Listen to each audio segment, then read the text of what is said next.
मेरे प्यार दी जान सुनाणो, मेरे प्यार दी जान सुनाणो, वाह वाह। बागी बनो ना अनजानो, इब्रत ढेर दुआई दे सारे सदी ज्वालियां मानो।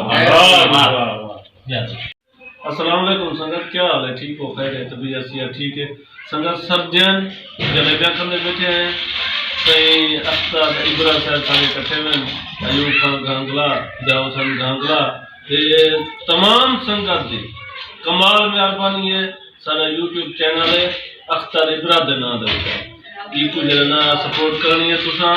खास कर सारी कोट वाली संगत अपना अदील खान रखना गलाऊंगे बाद जरना सारी सिंध दी संगत जाम साहब सारे सजा कमाल वक्त अपने दफ्तर बैठे हैं यार, दफ्तर ही निकाल करा सब सपोर्ट करनी है तुसा संगत। सारे कटे जलेबियां खाने तो सारे दफ्तर आके जलेबियां खा सकते हो।